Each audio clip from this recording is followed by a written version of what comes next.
On ne peut tailler un diamant qu'avec un autre diamant.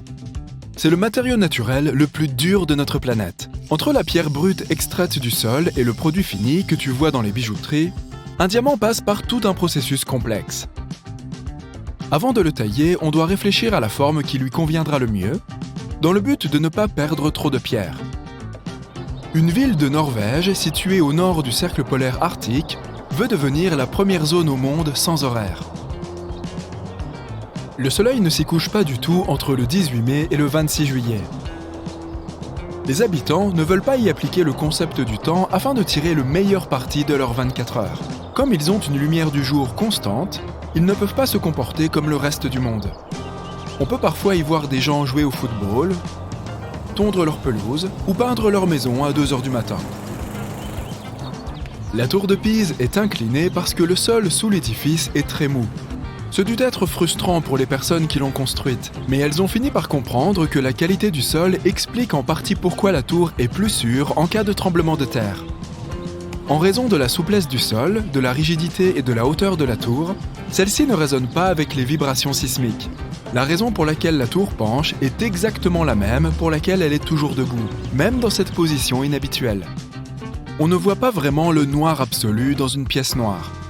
Il s'agit d'un phénomène spécifique où l'on voit une lumière sombre, appelée aussi gris cérébral. Soit un gris foncé que l'on voit en l'absence de lumière.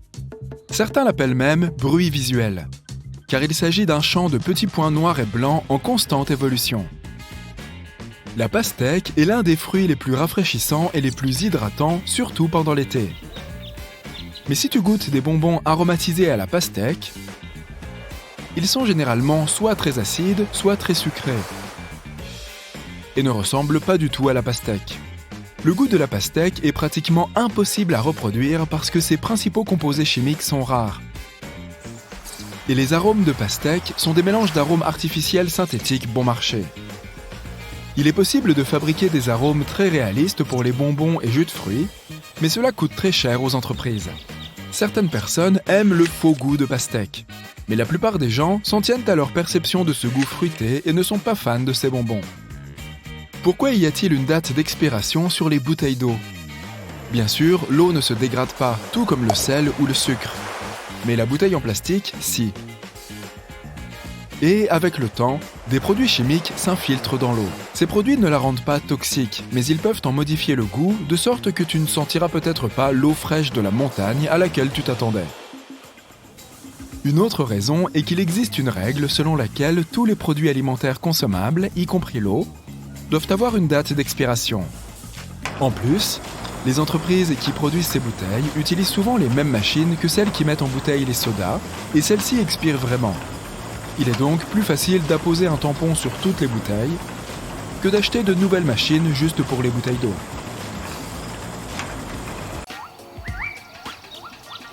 Les gorilles et les chimpanzés ont également de fines crêtes au bout de leurs doigts, qui semblent aussi être propres à chaque individu. Elles nous viennent probablement d'un ancêtre commun. Pourquoi le fameux fond vert est-il vert ? Quand on filme quelqu'un devant un fond vert, on parle d'incrustation chromatique. La couleur verte est filtrée numériquement afin de pouvoir la remplacer par n'importe quelle séquence que l'on souhaite ajouter. Si le sujet filmé porte quelque chose de vert, l'image d'arrière-plan le remplira également et donnera l'impression que la personne est trouée. Le vert est idéal car c'est la couleur la plus éloignée des différents tons de la peau humaine. Pourquoi a-t-on le vertige après avoir tourné sur soi-même ? Des poils tapissent les côtés des minuscules tubes remplis de fluide se trouvant dans ton oreille interne. Quand tu bouges la tête, ces poils détectent l'accélération, c'est-à-dire le changement de vitesse d'un objet donné. Si tu tournes pendant assez longtemps, ton cerveau n'arrive plus à gérer ces signaux constants venant de ton oreille, et la façon dont il s'adapte est de les annuler. Et quand tu t'arrêtes, tes oreilles signalent correctement que tu ne tournes pas, mais ton cerveau est encore dans un mode où il annule cette information. Il pense alors que tu as commencé à tourner dans le sens opposé. Alors, comment les patineurs peuvent-ils faire ces choses incroyables sur la glace sans avoir le vertige ? Lorsqu'ils tournent, ils regardent un point fixe. Ils tournent la tête très rapidement lorsqu'ils ne sont pas en mesure de tourner le cou plus loin. Leur vrille étant très rapide, ils s'entraînent progressivement à surmonter la sensation de vertige et apprennent à garder les yeux à l'horizontale. De cette façon, la vue tourne autour d'un seul axe. Les étoiles à neutrons ne sont pas si lourdes, mais juste très denses. Si denses qu'une seule cuillère à café d'une étoile à neutrons pèserait 1 milliard de tonnes. Ce sont les étoiles les plus denses et les plus petites que nous connaissons. Imagine que tu comprimes 1,4 fois la masse de notre Soleil dans une sphère de 10 km de diamètre. Cette densité est due à la façon dont elle se forme. C'est l'équilibre entre la pression vers l'extérieur exercée par le noyau d'une étoile et la force gravitationnelle qui la comprime, qui la maintient stable. Quand une étoile n'a plus de combustible, la gravité l'emporte et l'étoile s'effondre sur elle-même. Quand des étoiles dont la masse est comprise entre 8 et 20 fois celle du Soleil s'effondrent, cela comprime leur noyau jusqu'à le rendre super dense. Leurs couches externes se relâchent alors et, boum, cela donne une supernova laissant derrière elle une étoile à neutrons d'une densité extrême. Si une étoile fait 20 masses solaires ou plus, son noyau ne s'effondre pas en étoile à neutrons, mais en trou noir. Quand tu passes une journée à jouer au volley sur la plage, à nager ou à faire d'autres activités physiques, tu finis épuisé. Mais même si tu passes la journée à te détendre, tu peux finir tout aussi fatigué. Ton corps se fatigue toujours, car il fait beaucoup de choses que tu ne vois pas. Tout d'abord, il travaille en permanence pour maintenir ta température interne. Quand il fait chaud, cela lui demande beaucoup plus d'efforts.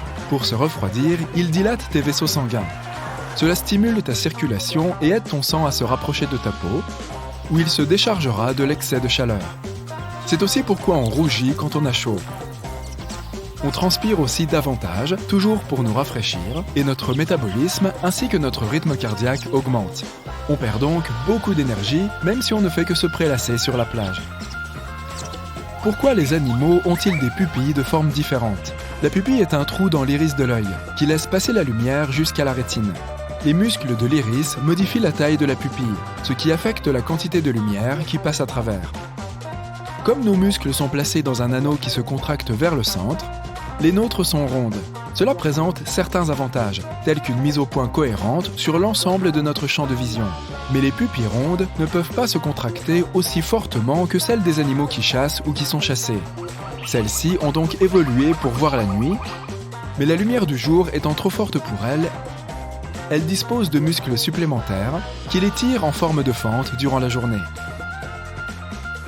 Les prédateurs, comme de nombreux serpents ou les chats, ont souvent des pupilles fendues verticalement.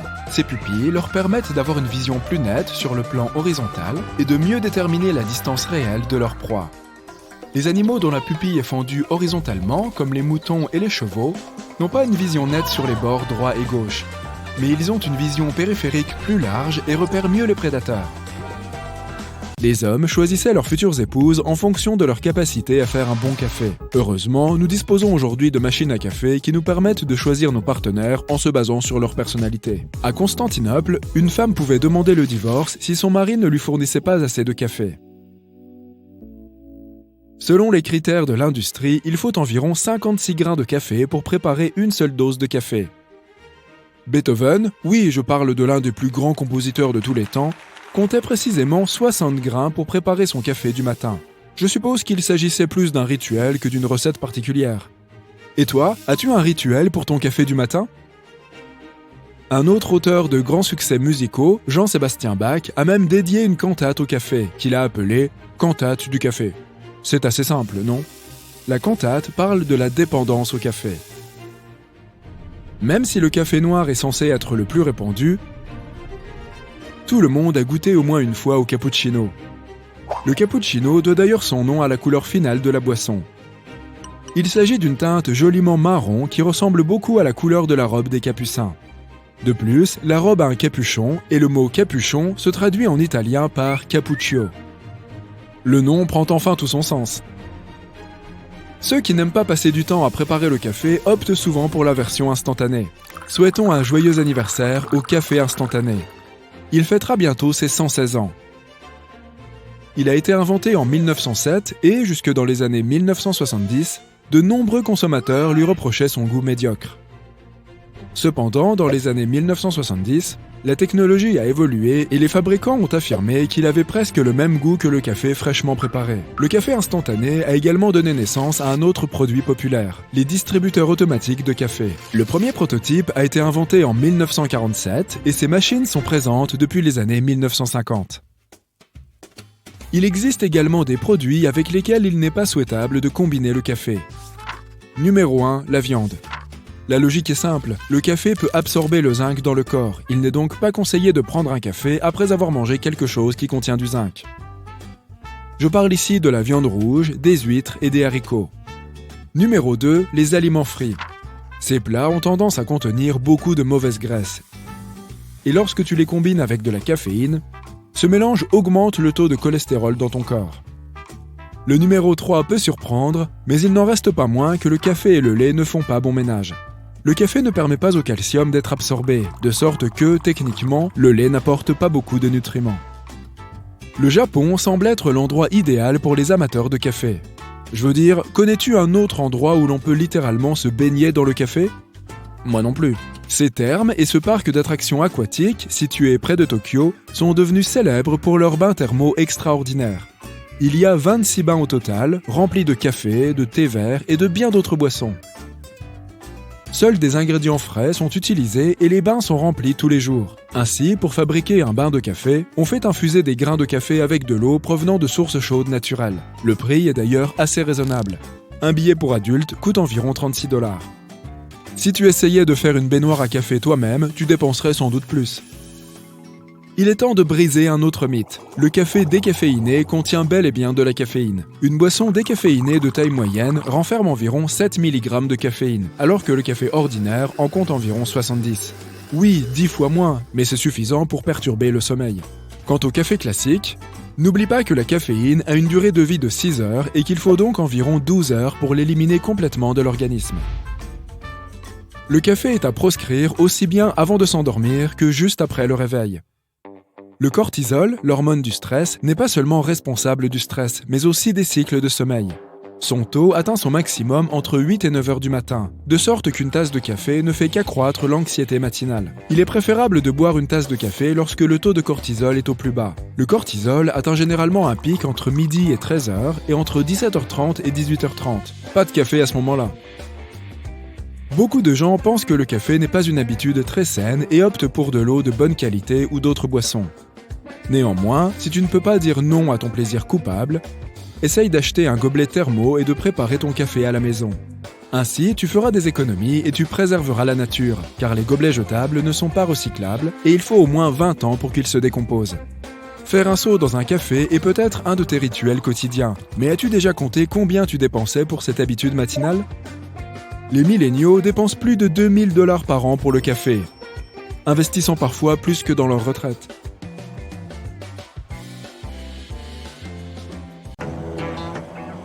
Peux-tu honnêtement dire que tu n'as jamais utilisé ton téléphone au volant ?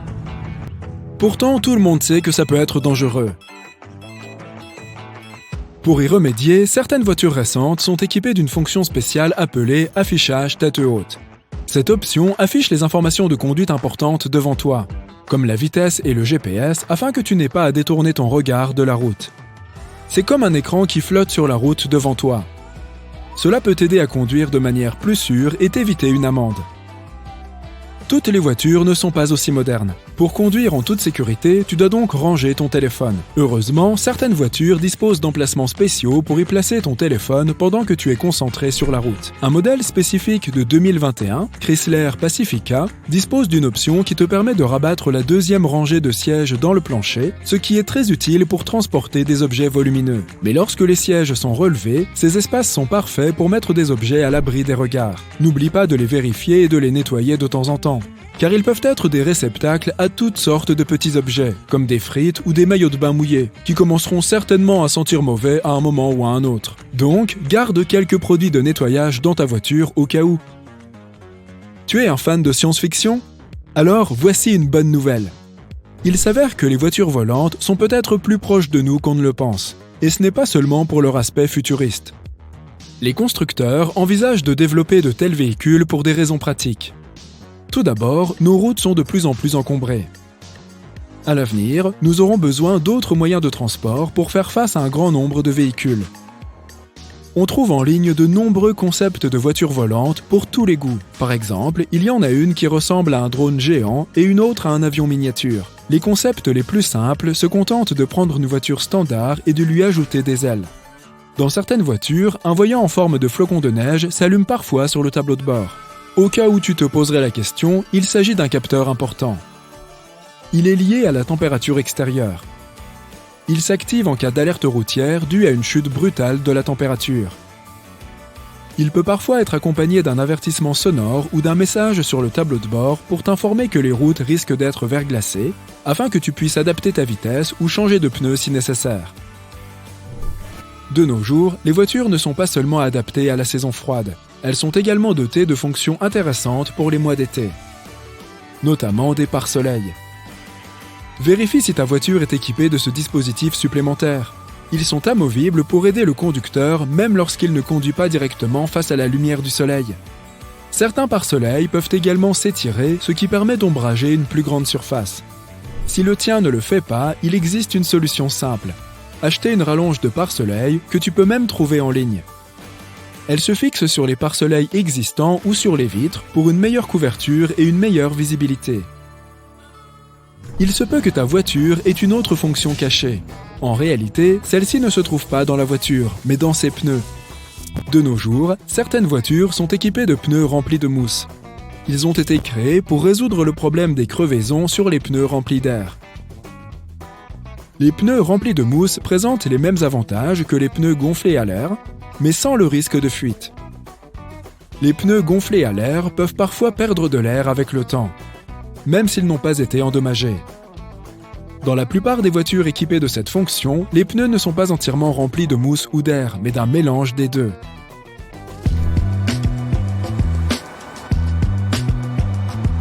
Un avantage de ces pneus modernes est qu'ils rendent les voitures plus silencieuses. En général, les voitures électriques font moins de bruit, mais grâce à cette mousse, elles sont aussi silencieuses qu'un chat. Certaines personnes apprécient le fait qu'elles soient silencieuses, tandis que d'autres préfèrent le vrombissement classique et rassurant d'un moteur à essence.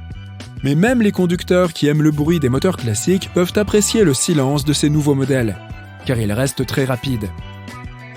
Si tu es aussi attentif que moi, tu as probablement déjà remarqué ces motifs en zigzag sur les bords de certains emballages, comme les sachets de chips ou de barres chocolatées. Il est clair qu'ils sont là pour te permettre de déchirer plus facilement le papier. Mais pourquoi seront-ils si facilement ? Le plastique est composé de longues molécules appelées polymères. Tu peux le comparer à un tissu fait de longs fils. Mais l'échelle est beaucoup plus petite, et ces fils ne sont pas réellement tissés ensemble. Ce que font les hachures, c'est qu'elles suppriment le soutien des fibres de polymère environnantes.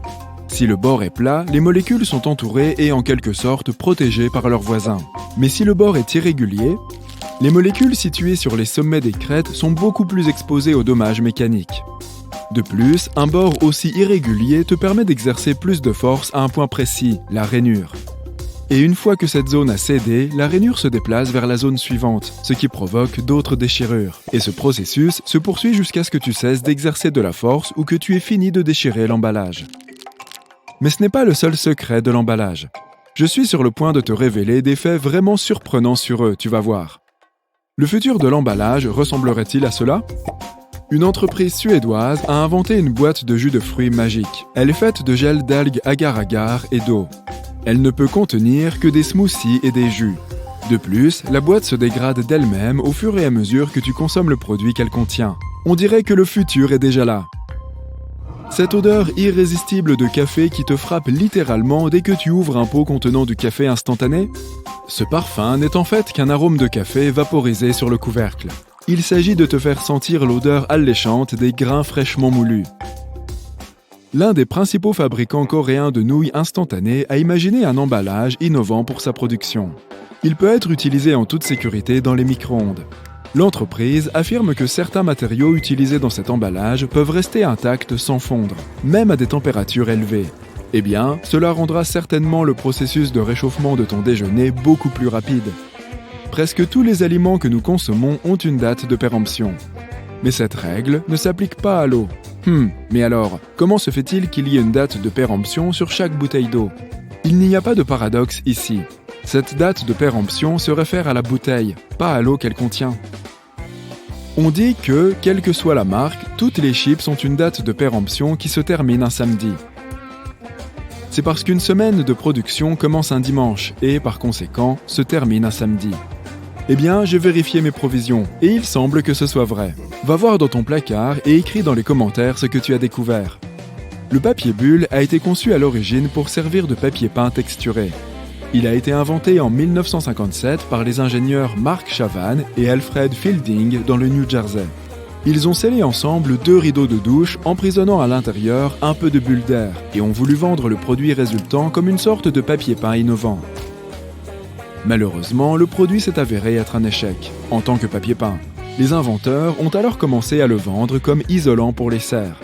Mais ce n'est qu'en 1961 que les qualités protectrices du matériau ont été découvertes. Et le premier client qui a utilisé le papier bulle comme matériau d'emballage a été IBM. Cette société l'a utilisé pour protéger son gros ordinateur central IBM 1401 pendant son transport. Les gens adorent les articles personnalisés. Selon les chercheurs, 52% des clients en ligne sont plus enclins à renouveler leurs achats auprès d'une entreprise lorsqu'ils reçoivent des boîtes d'expédition personnalisées.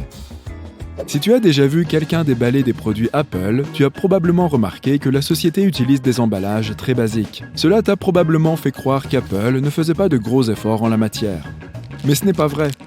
Pour atteindre un tel niveau de simplicité parfaite, Apple a créé un véritable département autour du sujet. Le siège de l'entreprise dispose même d'un endroit spécial où ils imaginent des designs d'emballage pour les nouveaux produits. Oh, regarde-moi cette petite chose mignonne. Tu sais sûrement qu'il s'agit d'un castor, mais tu es loin de te douter que la substance qu'il utilise pour marquer son territoire est également utilisée dans la production alimentaire. Cette substance, appelée scientifiquement castoreum, a une forte odeur de musc et de vanille. Laisse-moi imaginer la scène. Un groupe de scientifiques de l'agroalimentaire l'a découverte un jour et s'est dit « Eh, pourquoi ne pas incorporer cette substance dans certaines recettes ?» En fait, la vanille est utilisée depuis des centaines d'années dans des domaines tels que la médecine, les parfums et les arômes. Mais dernièrement, la vraie vanille est devenue une denrée rare et les choses se sont donc compliquées. En revanche, l'arôme qui provient du derrière d'un castor, ah c'est vrai, j'ai oublié de le mentionner. Cette substance est souvent un mélange de sécrétions glandulaires et d'urine. Une glace à la fraise, pour moi s'il vous plaît. Quand tu étais enfant, tu te souviens avoir fait des pâtés de sable dans un bac à sable ? Sans aucun doute, tu as dû avaler du sable au moins une fois. Eh bien, si tu veux recréer cette douce époque d'insouciance, maintenant que tu es adulte, tu n'as qu'à aller chez Wendy's. La rumeur dit qu'ils utilisent du sable comme agent anti-agglomérant dans leurs recettes. Ça a l'air plutôt flippant, non ? Intéressons-nous de plus près à la question et ne prenons pas de décision hâtive. Tout d'abord, cet anti-agglomérant s'appelle le dioxyde de silicium. Non, il ne s'agit pas simplement de sable ramassé sur une plage. Disons que le sable n'est qu'un autre nom pour le dioxyde de silicium. Son nom est encore plus effrayant. Certains l'appellent poudre de verre. Quoi qu'il en soit, le dioxyde de silicium est utilisé pour prolonger la durée de vie des plats et empêcher la formation de grumeaux afin que la texture reste parfaite. Il est souvent utilisé dans les mélanges de pâtisserie à base de farine et même dans les cosmétiques. Contrairement à la vanille, le dioxyde de silicium a certes un nom terrifiant, mais aussi un large éventail d'utilisations, allant du ciment au verre en passant par les additifs alimentaires. Parlons de la lanoline. Prends n'importe quelle crème, pommade ou même chewing-gum. On y trouve de la lanoline dans leur composition. Maintenant, jouons aux devinettes. De quoi est faite la lanoline ? Elle est principalement composée de plantes, de boue, de laine de mouton. Ceux qui ont voté pour les options A et B, désolé les gars, mais vous avez tort. Vous aurez sans doute plus de chance la prochaine fois. Ceux qui ont choisi l'option C, félicitations. La lanoline est produite à partir de la laine de mouton. En effet, les moutons ont des glandes sébacées qui fabriquent une sorte de cire de laine. Cette substance aide les ovins à se débarrasser de l'eau et à rester au sec. Pour obtenir cette cire de laine, il faut d'abord couper la laine du mouton et la passer dans une centrifugeuse. C'est là que l'huile est séparée des poils et de tous les autres éléments. Honnêtement, je ne regarderai plus jamais mon chewing-gum de la même façon. Certaines choses effrayantes dans la nourriture peuvent en fait être approuvées par la Food and Drug Administration américaine, la FDA. Aussi bizarre que cela puisse paraître, la FDA accepte la présence de 30 parties d'insectes ou plus dans une tablette de chocolat. Tu veux en savoir plus ? D'accord. Et pourquoi pas des poils de rongeurs dans ton beurre de cacahuète ? Miam, ça doit être délicieux. Même si le beurre de cacahuète est l'un des produits les mieux contrôlés par la FDA, cette dernière ne voit rien de grave à ce qu'il y ait quelques poils de rongeurs dans un pot. Maintenant, testons ton intuition. Nouvelle devinette pour ceux qui n'ont pas réussi le test de la lanoline. Première question, quelle quantité de moisissure est acceptable dans la compote de pommes selon la FDA ? Pas tant que ça en fait. 12% de moisissure sont acceptables. Question numéro 2. Quelle quantité de moisissure est acceptable pour la confiture de cerise ? Les choses deviennent de plus en plus désagréables, car 30% de moisissure peuvent être légalement acceptables dans la confiture de cerise. La dernière, et qu'en est-il de la confiture de cassis ? Temps écoulé. La confiture de cassis moisie à 75% est jugée comestible par la FDA. Je ne pense pas que je vais manger du beurre de cacahuète avec de la confiture avant longtemps. Imaginons maintenant que tu remarques soudain une mouche dans ton verre. Est-elle en train de faire du dos crôlé ? Non, sérieusement, est-ce que tu vas finir ton verre ou t'en servir un autre ? Tout dépend du sexe de la mouche. Si la mouche est une femelle, quelques minutes plus tard, ta boisson aura un goût bizarre. Si c'est une mouche mâle qui veut prendre un bain dans ton verre, il ne se passera rien de spécial. Le problème, c'est que les mouches femelles ont des phéromones qui sont responsables de l'odeur désagréable. La boîte à œufs a été conçue en 1911 par le journaliste et rédacteur en chef Joseph Coyle, originaire de Colombie-Britannique. Le but principal de cette invention était de résoudre un conflit entre un fermier local et le propriétaire d'un hôtel qui se plaignait sans cesse que les œufs du fermier étaient livrés cassés. Oui, la nécessité est la mère de toutes les inventions. Nike a créé une boîte à chaussures entièrement fabriquée à partir de matériaux de poubelle recyclés, principalement des emballages de boissons. Cette boîte permet également à son propriétaire de la porter comme un sac à dos. L'emballage en papier des aliments remonte à la Chine, au IIe siècle avant notre ère. À cette époque, la nourriture était souvent enveloppée dans de fines feuilles d'écorce de mûrier. Plus tard, l'idée s'est répandue dans le monde entier. Et en 1879, un accident a littéralement changé l'histoire. Un ouvrier d'une usine de sacs en papier de Brooklyn a mal réglé la machine qu'il utilisait. Et au lieu de froisser les petits sacs, elle les a découpés. Lorsque le propriétaire de l'usine a réajusté les réglages de la machine, il s'est rendu compte qu'elle pouvait couper et froisser en même temps. C'est ainsi que sont apparues les boîtes en carton produites en masse. Des chercheurs ont découvert que le procédé utilisé lors de la fabrication des boîtes en carton peut éloigner les germes. Écoute-moi bien.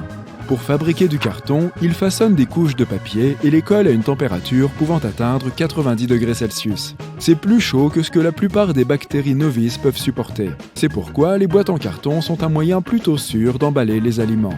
Après tout, elles sortent désinfectées du processus de fabrication, même lorsqu'elles sont fabriquées à partir de matériaux recyclés. Cette petite icône de pot ouvert sur les emballages de produits cosmétiques est le symbole PAO, Period After Opening, soit en français période après ouverture. Il informe les consommateurs de la période pendant laquelle un produit peut être utilisé après que l'emballage a été décellé. Ce symbole, qui représente un chiffre suivi de la lettre M, mois, figure sur presque tous les produits cosmétiques. Certains récipients de lait en plastique ont des bosses sur les côtés. Ces bosses ont plusieurs fonctions. D'une part, lorsque le lait tourne, cela provoque généralement un gonflement et une augmentation de la pression à l'intérieur du récipient. C'est à ce moment-là que la bosse est utile. Elle se gonfle et empêche le pot d'exploser. De plus, si tu décides de congeler le lait, il se dilatera comme n'importe quel autre liquide. Et là encore, l'empreinte sortira et empêchera le récipient de se briser à l'intérieur de ton congélateur. Les bouteilles de soda sont toujours remplies de manière à ce qu'il y ait un peu d'espace entre le liquide et le bouchon. C'est parce que le soda contient du dioxyde de carbone. C'est un gaz qui peut se dilater lorsque la bouteille est chauffée. S'il n'y a pas d'espace dans la bouteille, elle peut se briser à cause de la pression qui s'accumule à l'intérieur. De plus, lorsque tu ouvres ta boisson, les gaz s'échappent sous forme de bulles, et la boisson risque de déborder. L'espace permet également de résoudre ce problème. Parlons maintenant de ces lignes horizontales sur les bouteilles en plastique. Elles aident à maintenir les bouteilles en place. Certaines bouteilles sont fabriquées en plastique souple. Sans ces lignes, elles ne garderaient pas leur forme. Au lieu de cela, elles se tordraient facilement ou même se casseraient. Le numéro 57 sur une bouteille de ketchup Heinz n'a rien à voir avec l'étiquette du produit. La vérité, c'est que l'endroit où se trouvent les chiffres est le point sensible sur lequel tu dois appuyer pour faire couler le ketchup. Alors, arrête de taper sur le fond de ta bouteille de sauce et tape sur le 57. Au fait, si tu te demandes pourquoi le nombre est exactement 57 et non 34 ou 89, cela vient du slogan publicitaire historique 57 Varieties, créé par la société Heinz située à Pittsburgh aux États-Unis.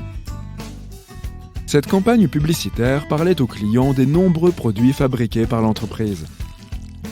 À première vue, tout est évident en ce qui concerne les couvercles en plastique des gobelets jetables. Ils gardent ta boisson à l'intérieur, n'est-ce pas? Mais ce n'est pas tout ce dont ils sont capables.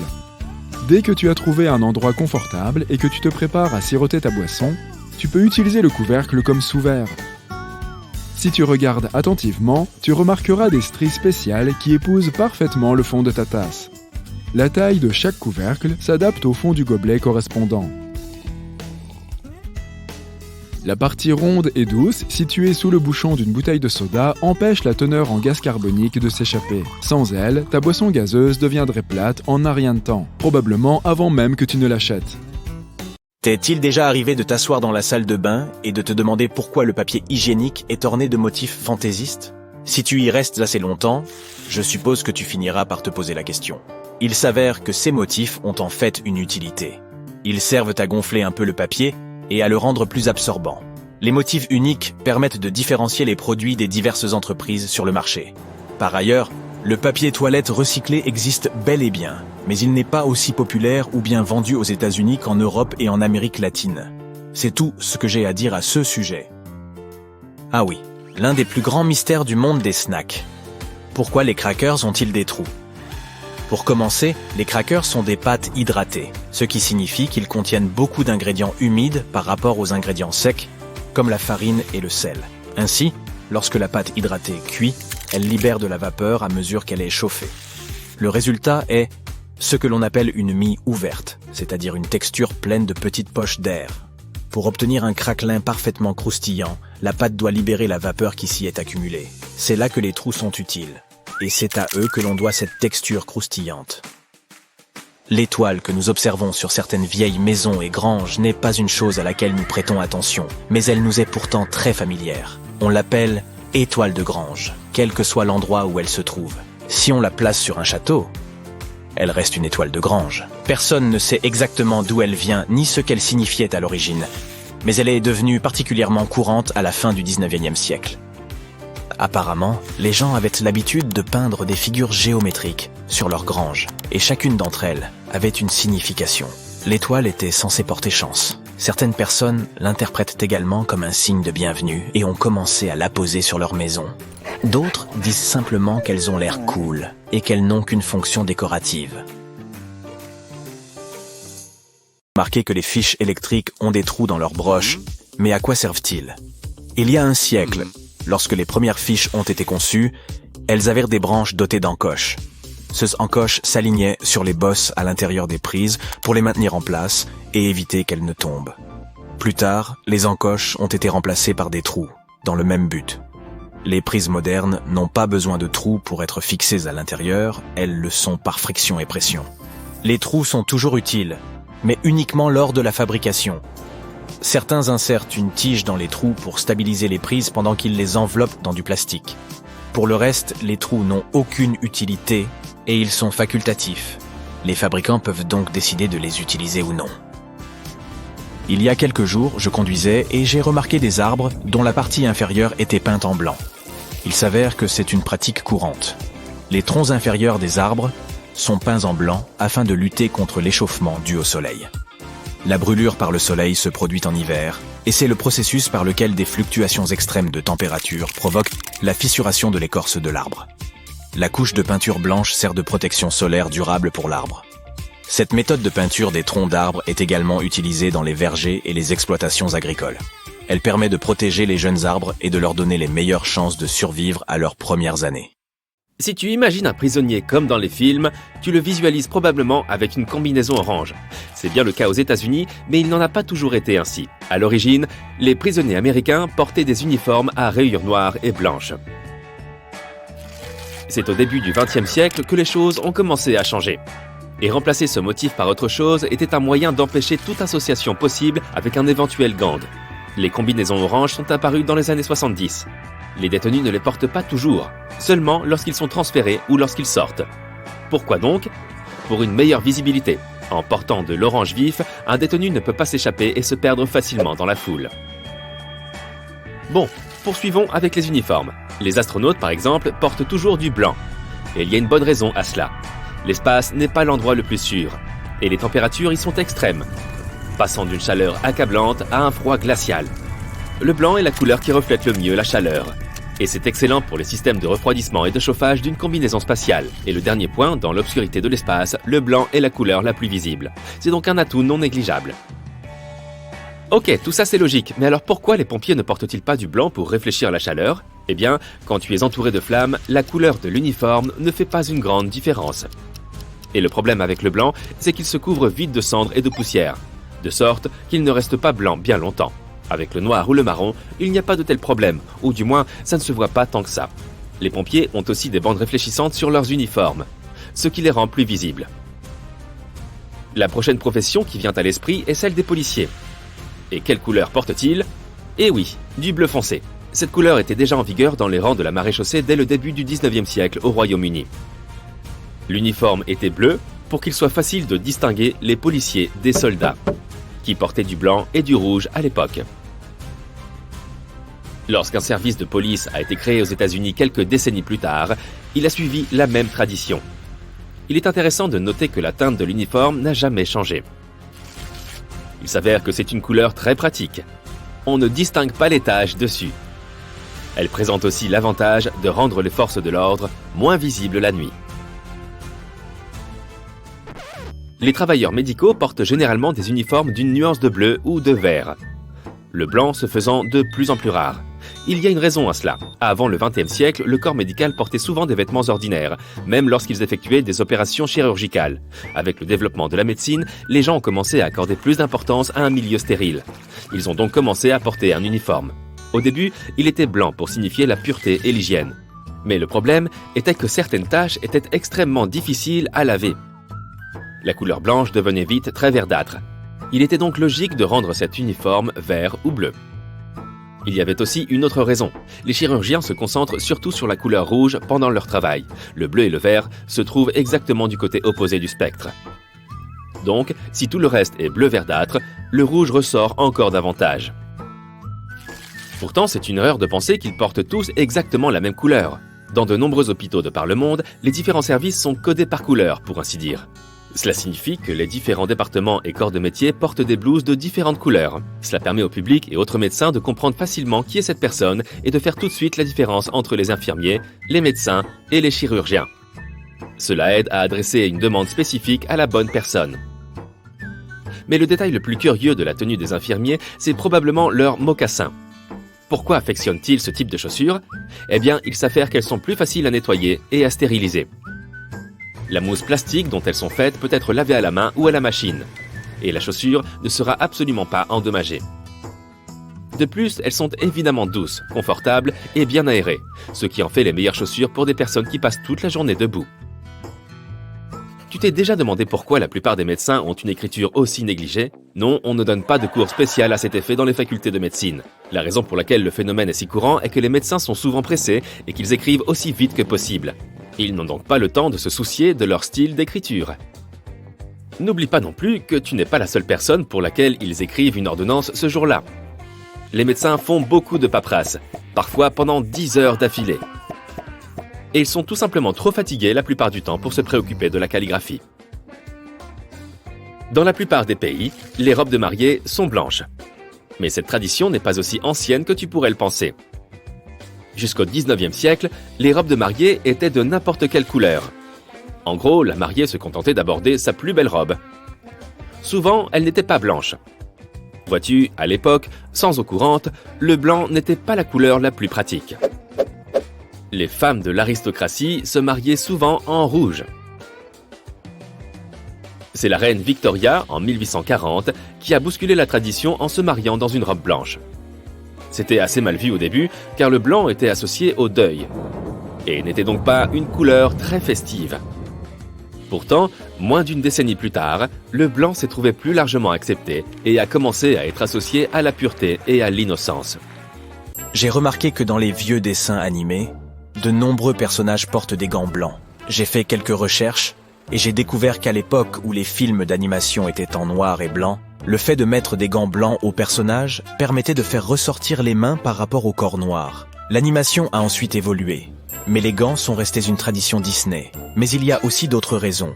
Les mains humaines rendent les personnages animaux plus humains et plus sympathiques. En outre, ces gants sont beaucoup plus faciles à animer, ce qui accélère le processus. De même, de nombreux personnages de dessins animés ont 4 doigts, et il y a des raisons à cela. Tout d'abord, le fait de ne dessiner que 4 doigts facilite le travail des animateurs. Alors que les personnages humains étaient représentés de manière plus réaliste, les animaux et autres personnages pouvaient se contenter de 4 doigts, et les créateurs en tirèrent parti. Il y a aussi une raison visuelle. Walt Disney lui-même a dit un jour que si cette célèbre souris avait 5 doigts, ses mains ressembleraient à un régime de bananes. Grandissant et en regardant les dessins animés du matin avant l'école, je n'ai jamais vraiment compris pourquoi certains personnages adultes ne montraient pas leur visage. Il s'avère que je n'étais pas loin d'en connaître la raison. Les adultes n'étaient pas le centre d'intérêt principal des émissions. Ils étaient simplement là pour faire leur truc d'adultes. Tandis que les personnages principaux, souvent des jeunes ou des animaux, s'occupaient de tout, ce qui était amusant. Mais les personnages adultes resteront toujours là, pour garder un œil sur les héros et les aider s'ils le demandaient. Du point de vue de l'animation, il était également moins coûteux, plus facile et beaucoup moins long pour les animateurs de l'époque de ne pas faire les visages. Ainsi, ils n'auraient pas eu à réaliser les grimaces ou à synchroniser les lèvres pour chaque segment de parole que le personnage aurait pu avoir. Ils pouvaient également réutiliser d'anciennes animations ou les modifier le moins possible si les scénaristes changèrent le script à la dernière minute. Les entreprises économisaient ainsi beaucoup de temps et d'argent. Nous avons tous vu une maison avec 2 cheminées, mais ont-elles une utilité réelle ou sont-elles purement esthétiques ? Il s'avère qu'elles avaient une utilité à l'époque. Dans les maisons plus anciennes situées dans des climats plus froids, il était assez courant d'avoir une cheminée avec 2 ou plusieurs conduits de fumée séparés, des tuyaux permettant d'acheminer les gaz vers l'extérieur. À l'époque, les maisons n'étaient pas aussi étanches qu'aujourd'hui, et il fallait donc plus de sources de chauffage pour rester au chaud. Les gens avaient des cheminées et plusieurs poêles à bois. Le fait d'avoir plusieurs conduits de fumée permettait aux habitants d'évacuer tous les gaz en même temps. Les maisons modernes étant beaucoup plus étanches et isolées, elles n'ont pas vraiment besoin de plus d'une source de chauffage pour conserver leur chaleur et leur confort, même dans les climats les plus froids. Les 2 cheminées ont donc une fonction plus esthétique. De plus, il est coûteux de les enlever si l'on vit dans une maison ancienne. Il arrive que les volants des voitures ne soient que très collants, et voici pourquoi. Les volants sont souvent recouverts de vinyle ou de cuir, et ces 2 matériaux ont tendance à accumuler les résidus de surface comme la poussière, la graisse alimentaire, l'huile et la sueur de tes paumes. Même si tu n'as pas l'impression d'avoir les mains sales lorsque tu touches le volant, il y a toujours quelque chose dessus, et ce revêtement est heureux de le garder. À un moment donné, les résidus de surface s'accumulent suffisamment pour donner cette sensation collante. Il y a 2 solutions. Soit tu portes des gants de conduite, soit tu essuies simplement le volant de temps en temps, et le tour est se jouer. Je ne sais pas si tu l'as déjà remarqué, mais certains bus scolaires ont un toit blanc. Apparemment, les toits sont peints en blanc pour garantir la fraîcheur à l'intérieur lors des journées chaudes. En effet, les couleurs sombres, en particulier le noir, absorbent la lumière et la chaleur. C'est pourquoi l'asphalte est particulièrement chaud lorsqu'il fait chaud et que l'on souffre de la chaleur dans des vêtements sombres en été. La couleur blanche, en revanche, réfléchit la lumière et la chaleur, et tout se réchauffe moins vite.